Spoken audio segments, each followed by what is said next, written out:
Random Shay, Scottish Lad, Hadley, Ashley, Anime Rocks, Luis Rios, Kaylin Sanchez, Esmeralda, Fiona, Vic, Leah, Ashley Mello, Bennett Zark, a Random Shay. You guys are all in the building.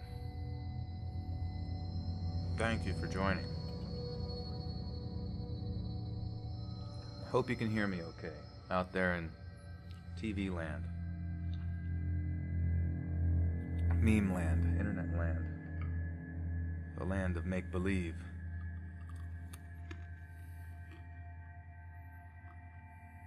We're doing good. Just hanging out, eating some cat shoes. I'm gonna put these away. Get them away from me. Oh my goodness. Don't want anybody to get too hard ASMR right now. Not this early in the stream, am I right? Enrique, this stream is expected to be a good amount of time. Basically, we're streaming. It's 3:30-ish as of right now. And, I'd like to stream up until, we, stream maybe up until the new video comes out tonight. As you know, I now do Saturday video. Jesus, oh my god. I got a new cat.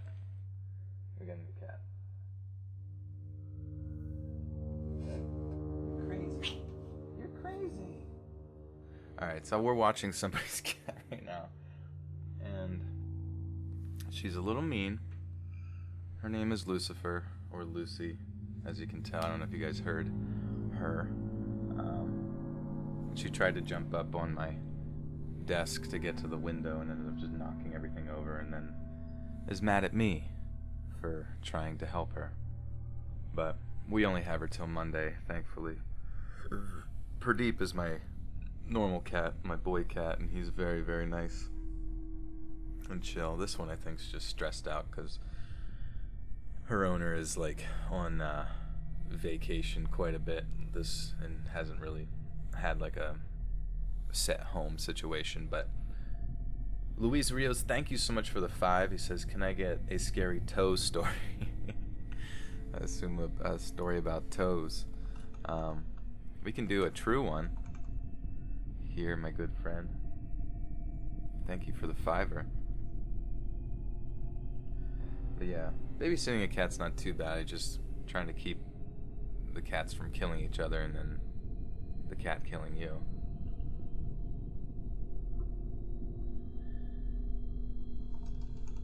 That's the scary part.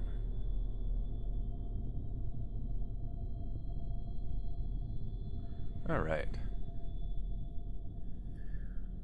A couple years back, when I was in 6th grade, I used to catch the bus every day from school to my distant house with my older sister, at least 4 times a week, with the occasional pickup from our dad. After months of the same old schedule, I had no outright negative or scary experiences, and I was hoping to keep it that way. Unluckily, one day I had the negative experience I never expected. After the first 2 buses, I was near my awaited home. On the last bus, and the somewhat mundane journey was almost complete, I was sitting directly beside my sister near the front of the bus, staring into the oblivion, patterned floor, when my sister pointed out a creeper. She wasn't pointing out his flaws. In fact, she discourages that. But instead, the old man engaged first by giving her a mischievous glare with his head turned, as he was in front of us, where we were. She communicated by typing on notes on her iPhone and exchanging it back and forth with me, and I told her it was nothing to worry about. A few minutes in, by the corner of my eye, I could finally see what she was talking about. He was shifting ominous eye contact continuously through a packed bus, but happened to make eye contact with us two. We were wondering if we should either stop near our house or a block from our house, where it was a public neighborhood milk bar. Unfortunately, we came to the decision weird eye contact wasn't enough for us to take the other route and get off near our house. Coincidentally, the man decided to stop exactly where we were getting off, as he must have seen us press the button to get off. We hesitated at first, until we saw the man walk in ghoulish fashion. He swayed left and right and stuck out his hand. We were actually relieved by this, strangely enough, as we thought he was just disabled, and made up an explanation why he was acting a bit strange. He was walking slowly enough for us to decide that we would just get off and make our way home. I turned to see the poor man walking very slowly in the same manner, and we decided to walk on. My sister gasped and told me to run. Running, I questioned her and turned to a glimpse of the old man, now with straight posture and sprinting. We head straight home, and what felt like forever arrived. Bringing out the keys to unlock the door never felt more tense in my life, where my sister and I collapsed in and shut all the blinds. Whatever those man's intentions were, I do and don't want to know. The fact that he got on the same bus as us, from the decision of looks, followed us to our stop, and put on a facade just to get us assured to get off with and near him disturbs me. Whatever's going on in this creep's head, I don't want to know. Alright.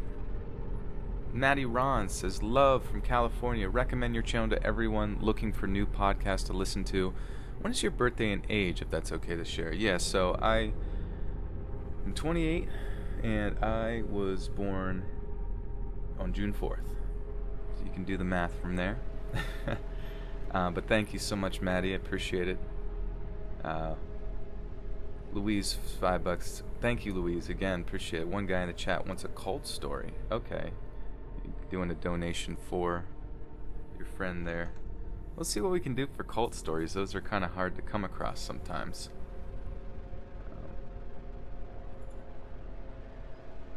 Brenda Golden says, hi there, great to be joining another Let's Read live chat. Do you happen to have any true shadow person stories? Brenda, we can see what we can find for you here. Something paranormal. I hope that suffices if we are unable to stumble across exactly a shadow person situation. Vanikin's art is back. Thank you, Vanikins. I've seen a lot of familiar names here, which is great. She says, true scary cat story in honor of Lucy. In honor of Lucifer. Did you guys hear her, screech at me? She's freaking not happy today. True cat. Casing Productions, with the $1.99, says $5. Okay. That's the trickery there, but no, thank you, Casing Production. Appreciate the $2 dono there. That's really nice of you. So you would like to hear potentially a bit of a cult situation, huh? A bit of a cult. Let's see.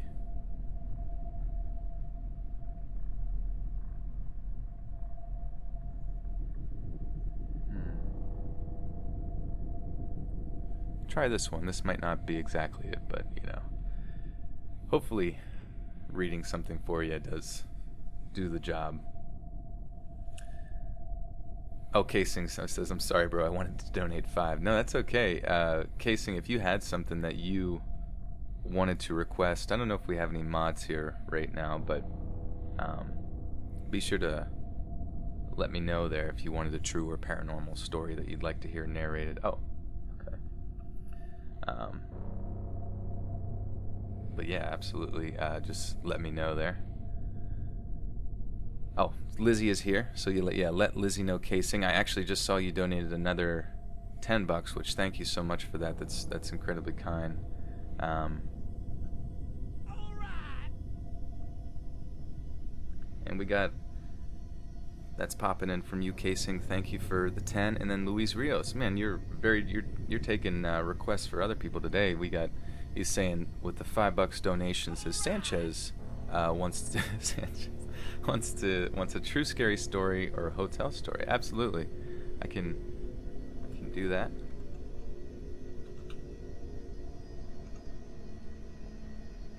Alright, so I see Casing had requested a paranormal.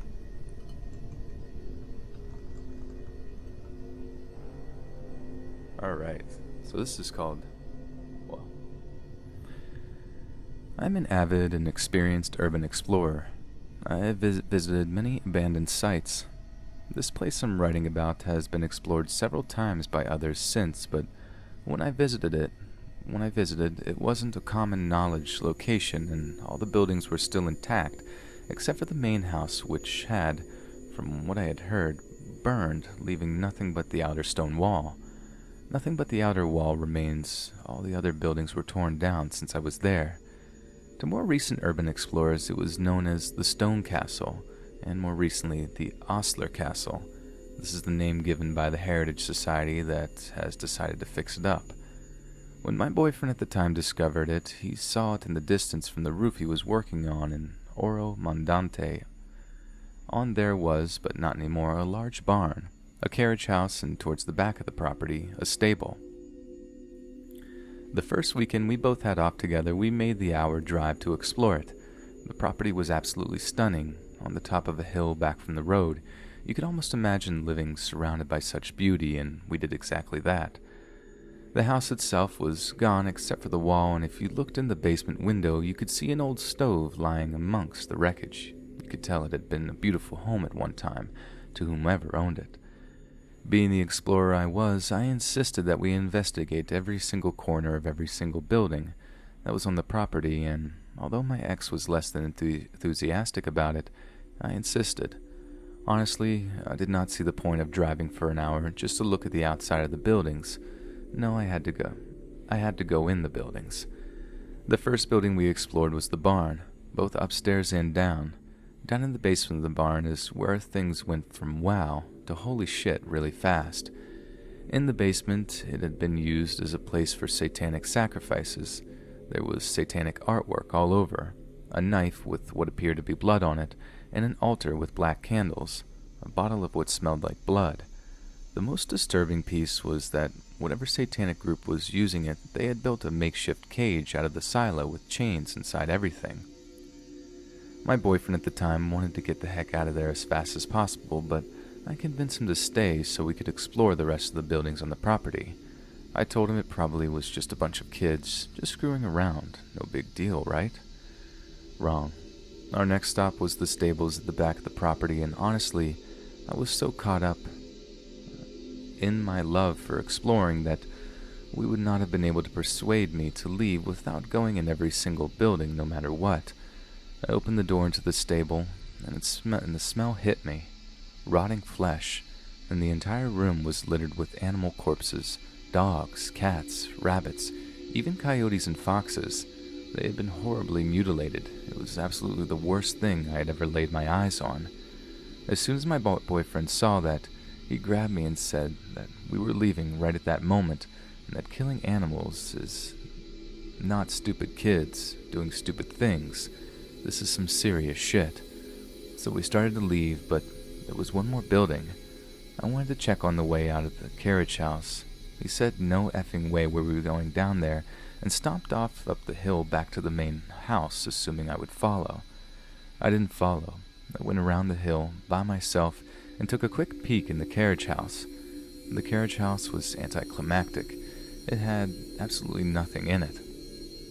It's actually a good thing that I snuck off like I did, because if I hadn't, we wouldn't have seen them coming.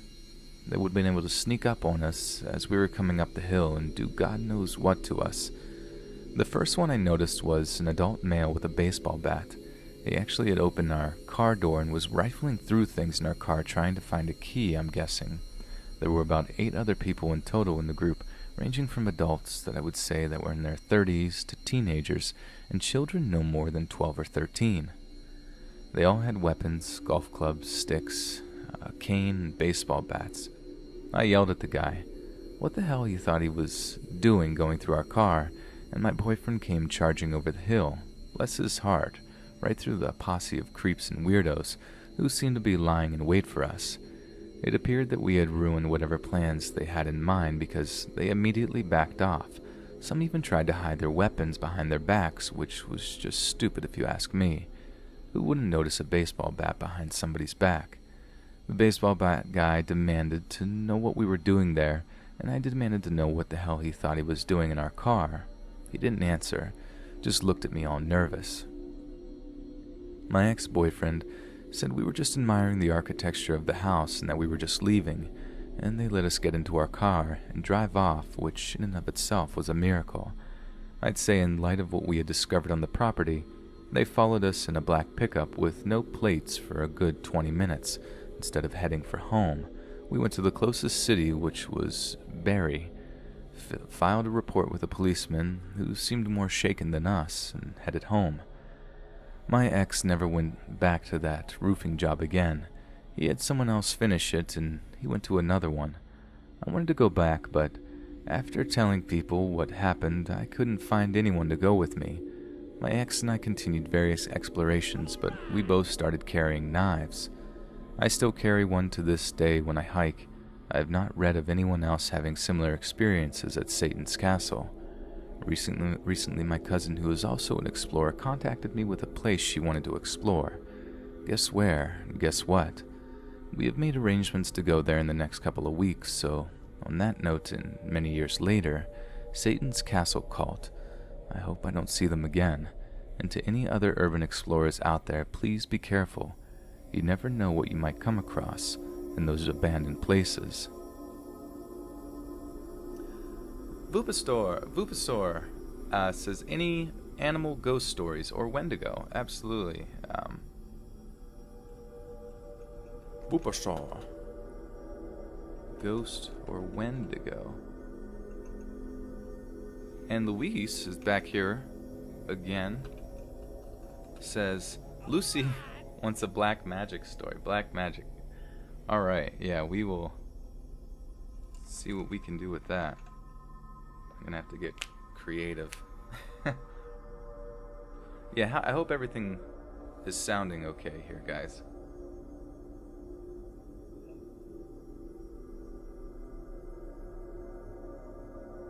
Also, I hope I'm pronouncing Luis's name right. I've been seeing him, he's been coming to my streams for quite a while, and I would feel terrible if I'm just been botching it every time. Alright, audio quality sounds good, that's good to know. And I hope that the music it's in the background isn't kind of overbearing or anything like that.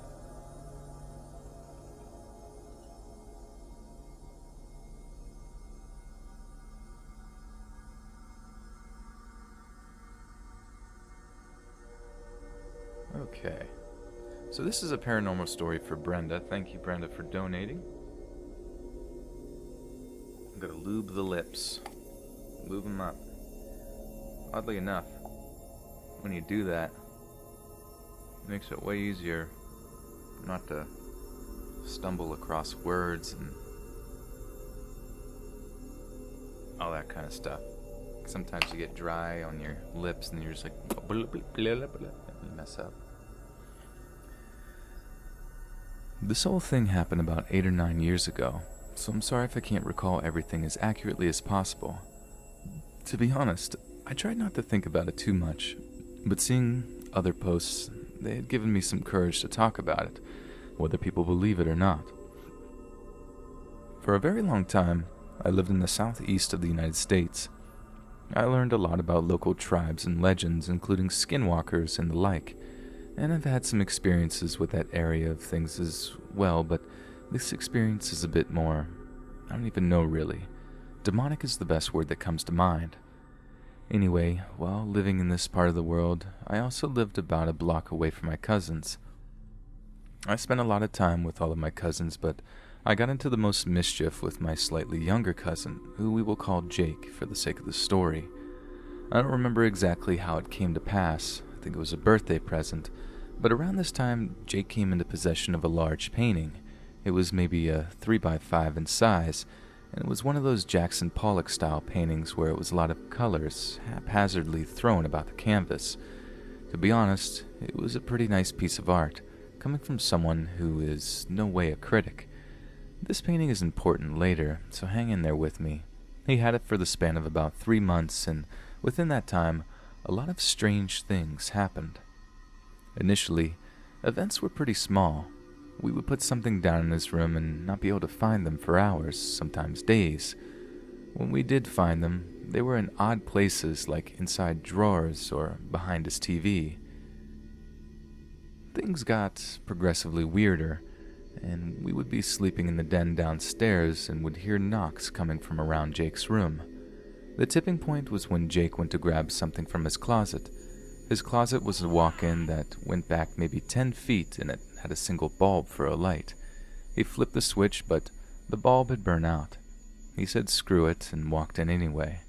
As soon as he crossed through the doorway, he looked down the length of the closet and yelped. He came out saying he saw something in there.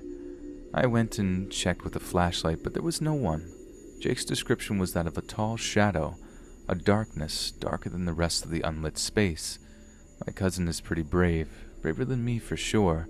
I've only heard him let out a scream like that twice in our whole lives. It was at that point we got outside help. My aunt was friends with a woman who we'll call Sharon, who had studied these kinds of things and was self-proclaimed empath. As soon as she walked in the room, she said it was stifling, that the room had a thick air around it, which I guess makes sense because every time Jake and I went into his room, we immediately got chills. Sharon asked Jake, my aunt, and myself to sit around different areas of the room and see how it felt. For most of the room, it was just that stuffy feeling, but both my aunt and Jake sat in front of the closet first and noted a very cold feeling, even showing goosebumps on their arms. When I sat there, I remember the cold, then having a hard time breathing, and that's it. The next thing I remember is the three of them sitting around me asking if I felt okay. I did, with the exception of a slight headache, which I'm glad was all it was. At this point, Sharon looked at the large painting and points out something that was really off-putting. She said in the random splatters there was something that appeared to be a goat's head. On closer inspection, we found 3 and only 3 distinct paint lines that formed 6s. Honestly, this is the part of the story I've always have a hard time believing myself. It's like that story about how listening to a certain song backwards will give you a satanic message. The message isn't really there, it's just how your brain tries to make sense of that information. So I don't know if there was actually a goat and 666 in that painting, but I know I saw it, and that was enough for me. Sharon used sage around the room to cleanse it, paging particular attention to the painting. Then Jake and I drove to a mesa on the outskirts of town, burned the painting, and dumped it over the cliff. After that, we didn't experience anything weird or scary. Thinking about all of this, I'm reminded of how scared I was then, of the oppressing feeling in that room, and the relief of not feeling that when we got back to his house. And now I feel a new relief sharing the story. Whether anyone believes it or not, I appreciate the opportunity to get it off my chest. Alright, Louise, sorry, I figured I would finish the story before getting to donations, but Louise back at it again with 5 says, week once a police officer story. Okay.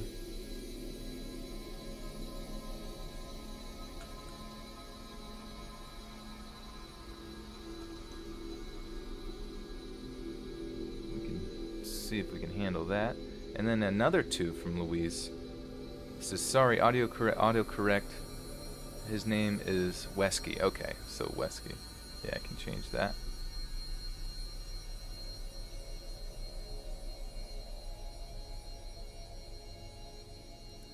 Alright, so that last story was for Brenda. So thank you, Brenda. I hope I'm not accidentally skipping one or deleting early. Venikins wants to hear something about a cat. Spooky kitty cats.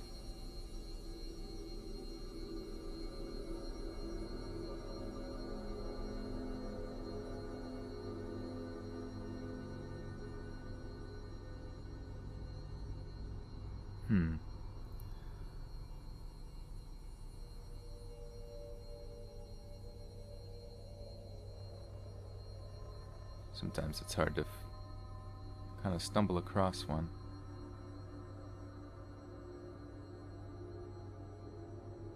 Spicy meatloaf is bouncing. See you, Spicy. Thanks for stopping by. Appreciate it.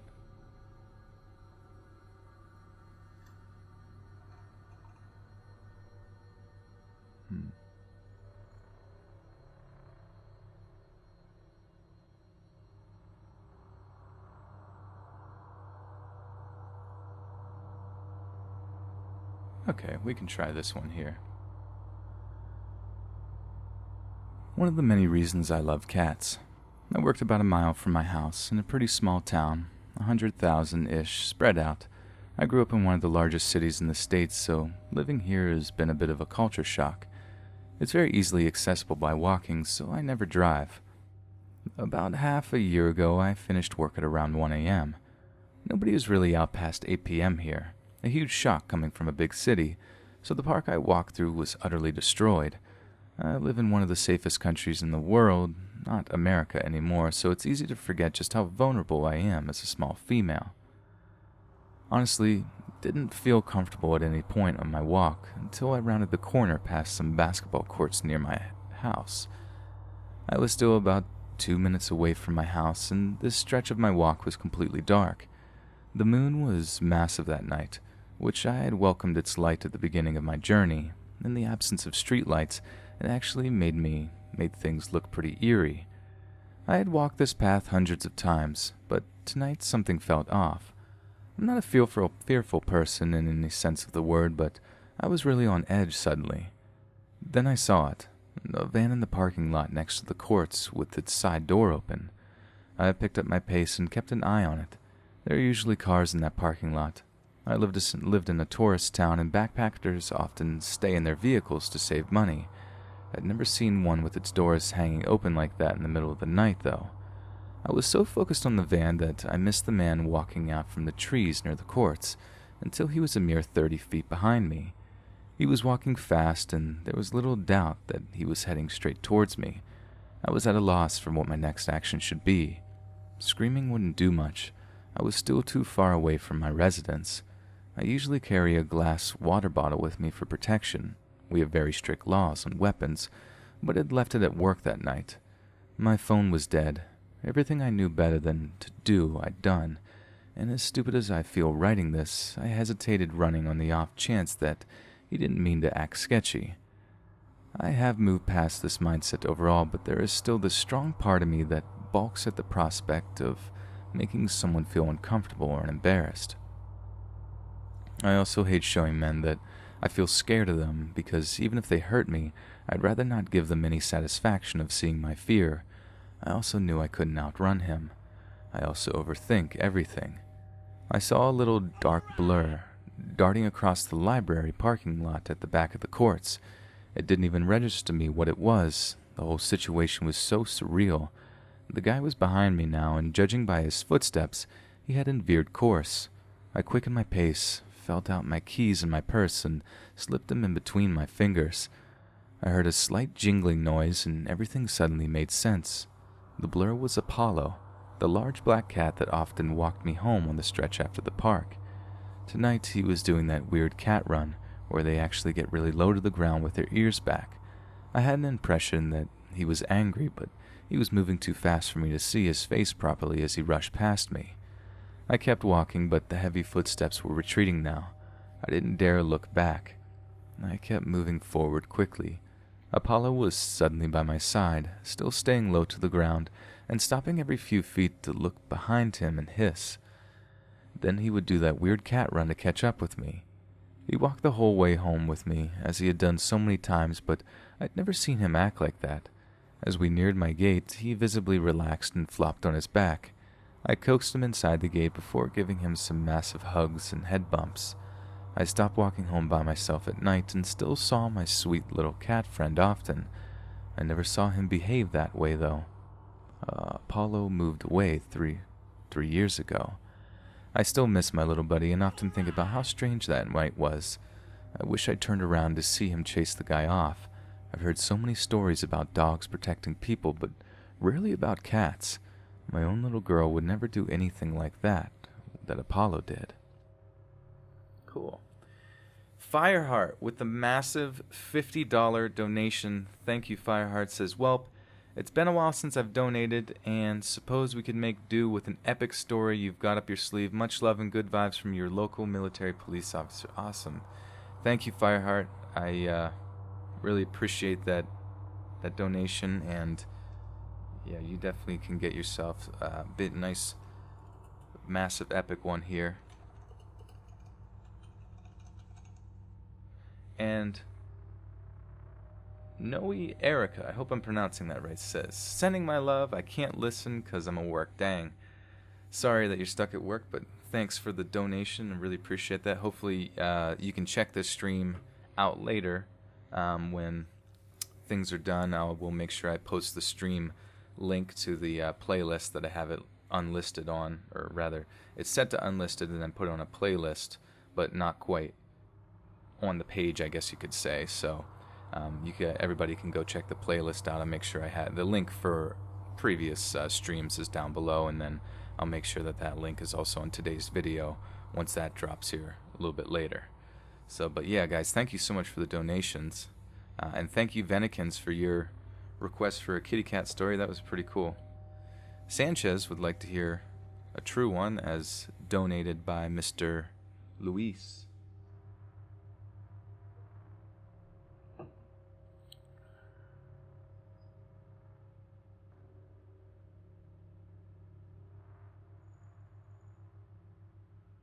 Alright. I grew up in Long Beach, California from the ages of 2 to 11. There was a lot of us living near each other. I had 2 older sisters, and my next door neighbors were my cousins. 5 of them. We'll be focusing on the oldest of those cousins. His name was Christian, and he was one of the most sadistic people I had ever met. He enjoyed wrecking my Lego towers, giving me wedgies until I bled, putting a pillow on my face and sitting on it. He even used my head like a stepping stool once. I was too young to properly defend myself. I had a stuffed animal, a Dalmatian that I named Dale.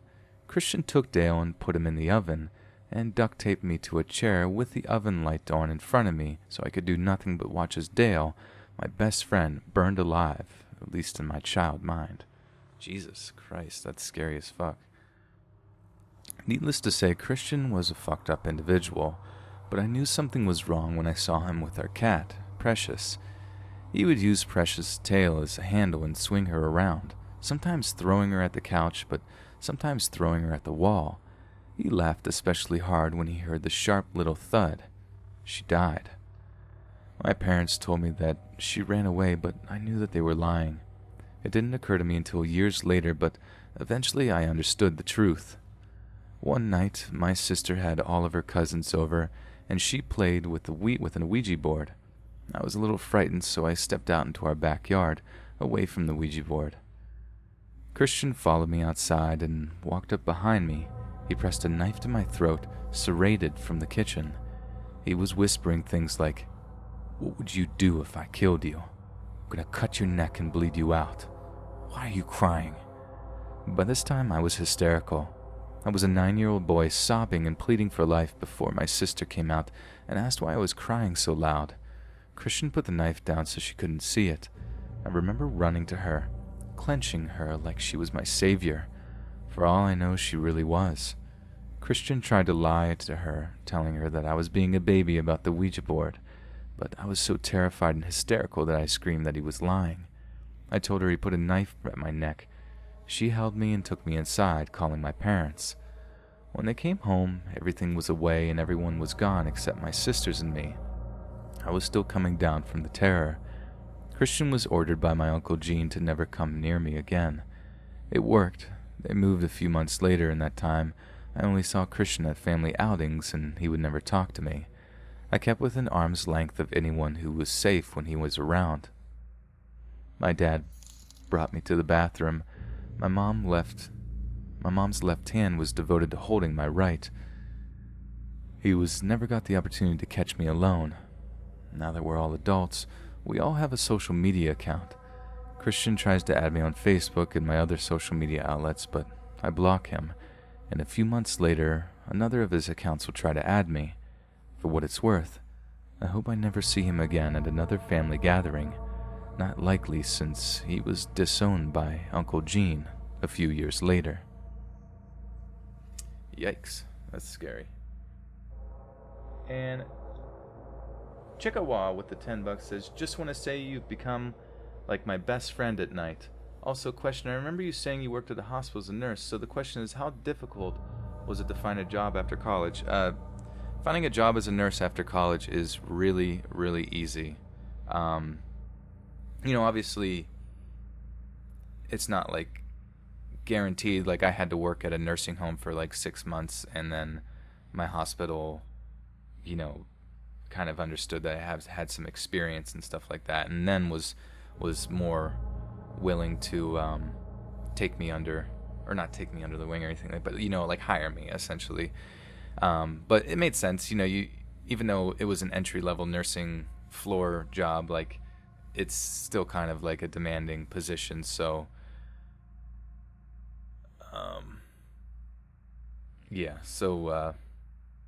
basically getting a job after nursing school is really easy. It's it's just a really high demand job, and I would definitely, if anybody is looking for a job out of school, I would definitely advise going to nursing school, just because it's like that healthcare and like engineering and like computer sciences and stuff like that are like in the highest demand and stuff right now, or at least the best paying, I think, like out of college. College is tough. College is one of those things where it's like, it's an investment, you know what I mean? Like, don't just go for the sake of going unless, like, you're getting a scholarship or something like that. But, like, I feel like people are starting to realize, like, imagine you had, like, and it depends. It depends on what your, how many student loans you took out. But, like, imagine getting out of school, not being able to get a job, but then still having to pay, like, $700 on, student loans every month, when in reality you could have, rather than going to college, you could have just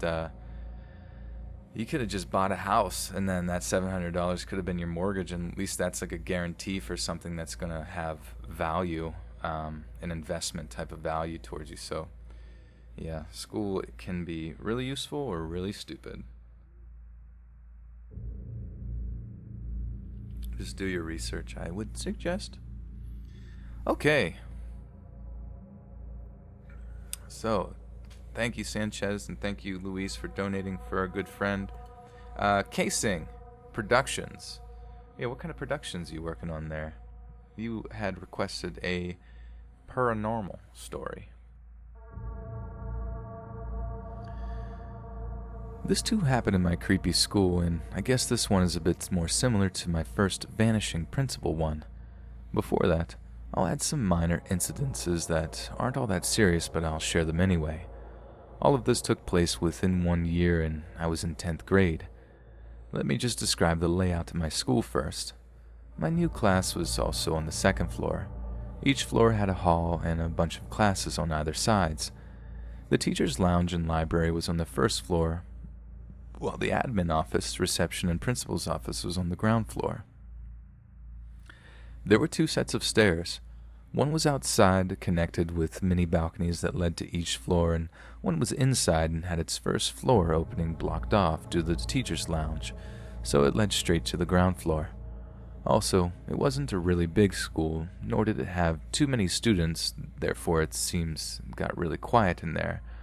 One time I was going down from the outer stairs and felt someone push me from behind. I almost fell down the stairs, but good timing, had a firm grip on the railing. No one was there except me, and after that I got very nauseous and felt like every muscle in my body hurt. So much so that I went home early that day. Another time, me and my friends were messing about in our class when we decided to go downstairs and play some basketball. We were almost near the outer stairs when we heard screeches of furniture being moved around. We slowly went to check, and the front row of chairs, they were the type with a small desk attached to them, were rearranged. It freaked us all out because we were just there a while ago and no one could have done that in the time we walked from our class to the outer stairs. Suffice it to say, we all were extra eager to get away from our class. Then one time, my uncle was late to come pick me up, so I sneaked in the common room, which was only for the seniors, and started to write some random things in my journal. It was just me there since my uncle was very late. I had gotten very absorbed in my journal when there was a loud bang on the glass window. It looked out to a narrow alley connected to the school garden. I thought it must be students, but the window was so big and had the curtains parted that it was hard to miss if someone's fooling around or doing something. No one was there. I even went out to check that alley and look for muddy footprints, but nothing. There were some other incidences, but I feel like all of them can be explained, so I won't mention them. And now for my friend's one. I had a total of 5 friends. One of them was my BFF. It was near the exam days, so most girls went home early to go to their cram schools or study themselves. 3 of my friends and I stayed back one day to clear up some physics questions. I got done first, so I told them I was going downstairs to meet with my BFF, who I assume was probably hanging out with their basketball teammates waiting for me, as we had decided to do a sort of group study after school. On my way, I met another one of my friends coming up the outer stairs. I'll call her Anna. I asked her if she saw my BFF in the sports ground. From the balconies, you could see the paved ground. There were 2 grounds and 1 garden. She said she did stop by, but my BFF had gone home. I was obviously surprised hearing that. She asked me if everything was okay and stuff, and then suggested we hang out instead. I told her that we'd better wait for the 3 friends still busy with physics questions, even though she insisted that we didn't have to wait. So after I insisted, we went into an empty classroom just to chat. She waited to close the door, so we won't get in trouble, but I said no need, we weren't doing anything. She was very pleasant, but insisted that I close the door or go downstairs with her, complaining that waiting for others was silly, and even offered I do that duo study more like it with her at her place. Then after like 10 minutes, the rest of my friends joined us too, and we were like, why not we all just help each other with different subjects? And I got very agitated and even taunted rudely to one friend who didn't get the good grades. I honestly was tired and wasn't in the mood for drama, along with being annoyed because my BFF had ditched me. So I told my friends I was going to the IT lab for some worksheets. It was on the ground floor. And then we'll call my uncle to come pick me up. Anna offered to give me a ride back home, but I told her no worries. She was very persistent, but I told her it was fine. She looked angry and glared at me as I left. I took the inner stairs and quickly got those worksheets. On the way out, I saw my BFF sitting on a bench looking bored outside by the bigger ground. This one wasn't paved. I jogged to her, confused as to why Anna had lied to me. She said I took my sweet time, but I told her how Anna told me she was gone, and she seemed to get really annoyed at that. She told me I was the one lying because she was out here the whole time and saw Anna leave a bit after we had gone to bug the physics teacher. The main gate was openly visible from the non-paved ground. I was so shocked, honestly, that I couldn't even say much. I asked her if she was playing basketball, and she said all her teammates were busy with students, so there were no sports until the exams were done. In the end, I explained it to her what happened, and we went to find the rest of our friends. Later that evening, we talked about it in the group chat, and now everyone did agree that our school was weird. The real Anna was so freaked out and confused as to what even happened. Not sure why that doppelganger wanted me to go along with them. In any case, I feel like it was a good thing I didn't go anywhere alone with whatever that thing was, pretending to be my friend. Miss Cutie Pie with the $2 says, loving the mug. Keep the stories coming. Awesome. Yeah, Miss Cutie Pie bought the Buttersock Cult mug on Spreadshirt. If you guys want to check that out, it's down in the description down below. Werewolf stories for Dave. Did Dave donate? I didn't even see Dave. Which one was Dave? Sorry.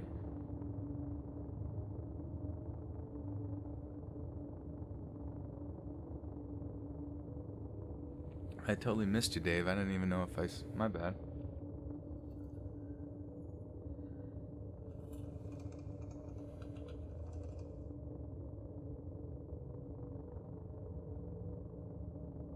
Yeah, what's everyone's favorite song at the moment?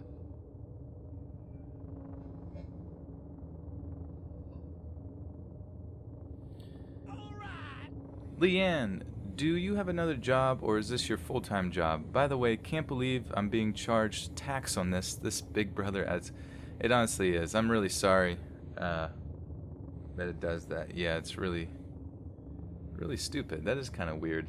I'm not exactly sure how Super Chat works. It's a little bit different than like Streamlabs or something like that. But yeah, so my other job is I work as a registered nurse at a hospital where I'm from.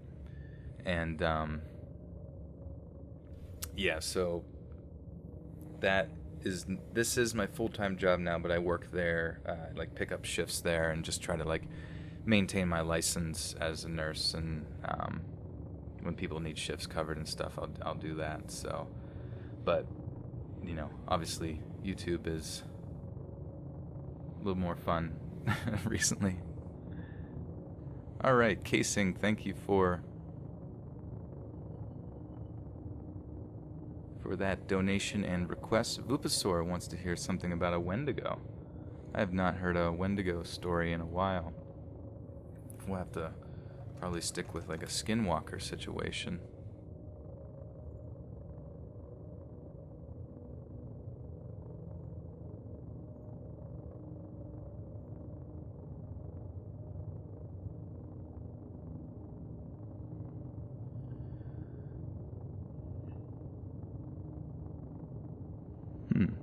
I counted the sheep.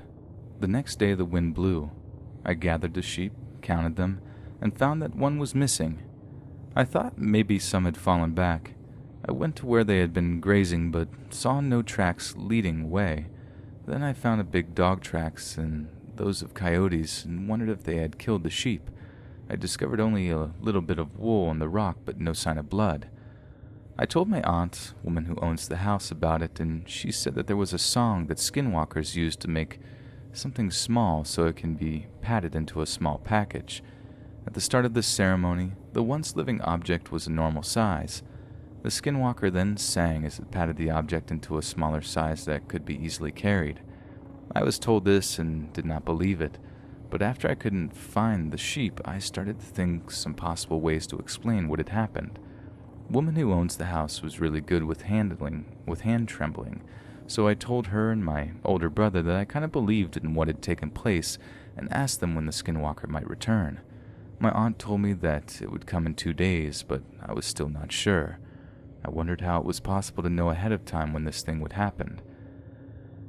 The morning of the day that the skinwalker was to return, we put the lambs and kids into the cave that was corralled off on the sunny side of a large rock. The question was brought up as to who would enter the sheep corral. They told me I was a good choice. As night approached, there was a ceremony performed to get the skinwalker. The rifle had a sacred name, one not used every day, which they used in the ceremony. They put something on me called bile. The skinwalker may put something on a person to kill him. This thing was put on me to protect me. The skinwalker puts corpse poison on people. My grandmother said that the skinwalker makes this corpse poison by pinching off pieces at the joints of a dead person. I did not see this happen, but just heard of it. This material was made into a fine powder that is very dangerous. When skinwalkers are in the process of getting corpse poison, they do it behind some sort of curtain, where they take out the dead person's saliva and many other things. The potion that counteracts this corpse poison is bile. Nowadays, people do not use bile that was used in the old days. I think now they use bird bile. My aunt had bile that had been given to her and passed down from generation to generation. This bile was from bobcats, wolves, and mountain lions. I was taken inside and told that some skinwalkers were like us. They traveled upright. Others are in animal form.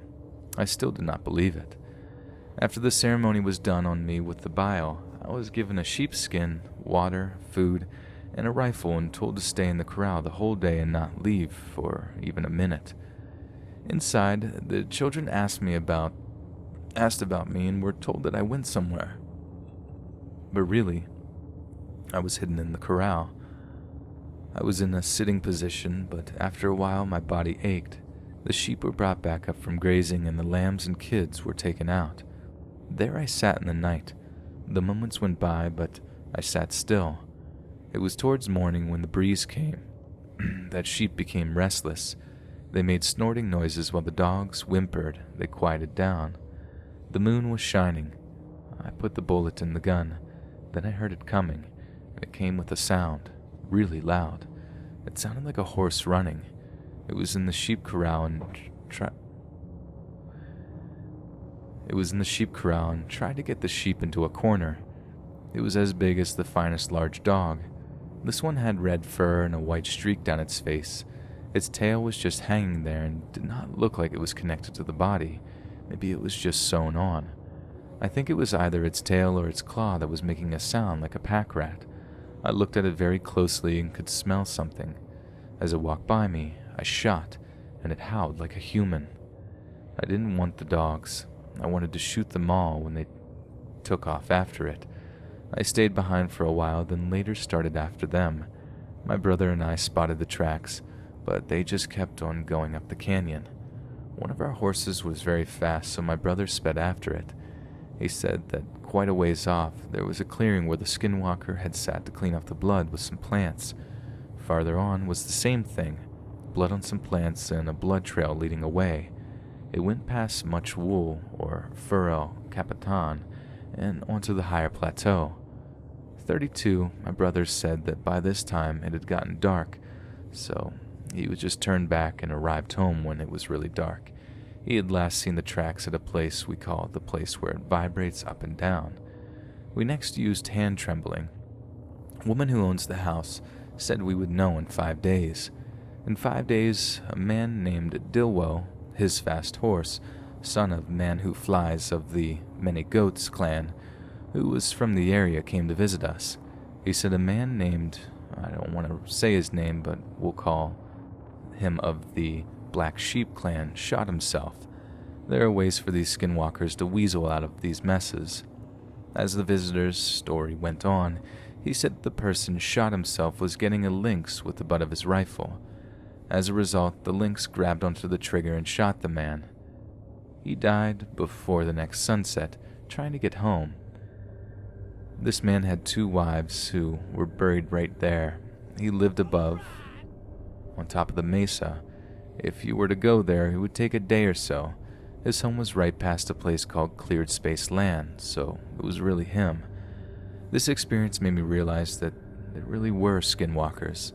This is real because I shot one, and that is proof enough for me. I just wonder about it and how it could be. I even asked another person how this could be, and that person said it is very holy. He said that they have Greece or El Capitan, a volcanic neck found in Monument Valley. This important landmark has many teachings associated with it. It was an ointment of some type used to harm people. When they point this grease towards a person or hold it over them, that person just passes out and dies. This is what it was like. So this was a very powerful potion to use against people. This is when I started to believe that the power to do wrong was in the midst of us. Okay. Interesting. No, Erica, back again here, says, how I wish I could listen. Oh my god, that's okay. Thank you so much for the donation, but you'll catch up later once the stream gets posted as on unlisted playlist there. But that was a okay. Luis Rios donates $5 and says, Deep Web. I have a link, but can't display it on Super Chat. Alright, Luis. We will have to... Do you have my email, the Let's Read submissions@gmail.com? If you could just put your name and dark web in the subject title, and then email that there, the email link, we can link that here somewhere. And then I can access that link probably a little bit easier.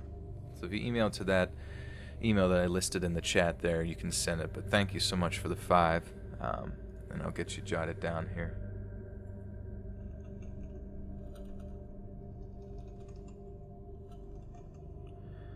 All right. So, Vubasaur, thank you. And then actually, we're coming up to a Luis requested story here. He's been heavy on the donations today. Captain Dank says, can you do a really scary voice? The scariest you can imagine. I don't know. I don't know what scary voices are. Maybe I can do an impression of somebody. Do I ever write stories? I have attempted to write, and I enjoyed it. I just don't have time. It's like I'm doing the YouTube thing, or I'm at work, or I'm at the gym, or I'm at some church function, or some random thing, and I just, it's like in my free time, I just like play video games. I need to just maybe put video games down for a little bit, and find some time. GM Danielson's here. Hi, GM. It's good to see you, man. He says, oh, man, hell, I'm a writer and I don't have time to write. Yeah, it would be nice. It'd probably be very cathartic to experience that. But gotta find some time. Nelly Grajales, sorry. I mixed those up. Reed, have you had any stalker experiences, like a little too avid fan, if you will? Also, can you do a true story? Absolutely.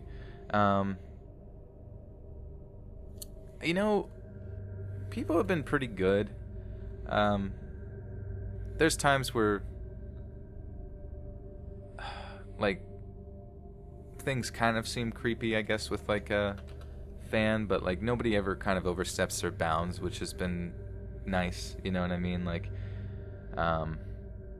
So that's been kind of them to not stalk me. Cashy P's here. Hi, Cashy. Thanks for showing up.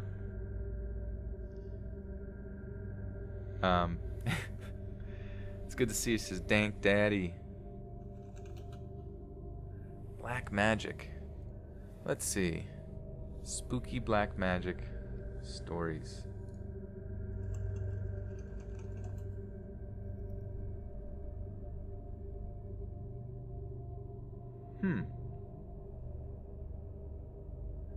This could be interesting here. Okay.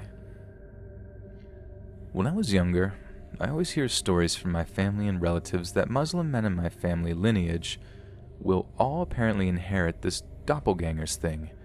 My great-grandparents were Spanish, Afghans, Sarawak mix, Eurasians, and I guess back in the late 1800s in Asia, this type of black magic was common.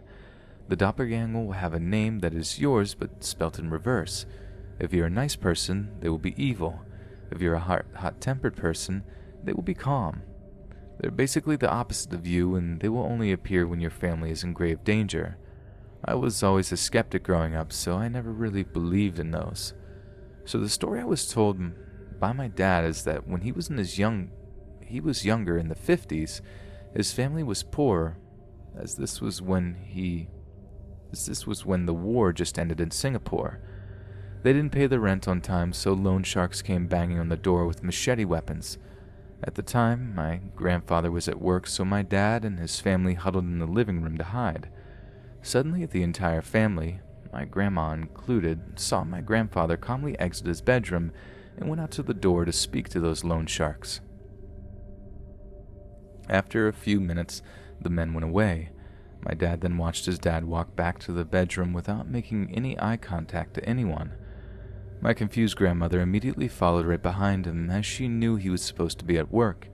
The moment my grandmother turned the corner into the bedroom, he disappeared. He wasn't in the room. Later that day, he came home and everybody questioned him about it, but all he could say was he felt something wasn't right at work, but that was it. I never really believed that story until I met my own dad's doppelganger. When I was 15, my dad used to go fishing from midnight to sunrise to unwind from an ugly divorce. He needed that quiet time by the sea. I was home alone with my brother on this particular night, and he was in his bedroom while I was in the living room on my laptop, and at 2 a.m., the power tripped. The whole house was in darkness, save for the light illuminating from my laptop. I grumbled then for my dad to come out or who I thought resembled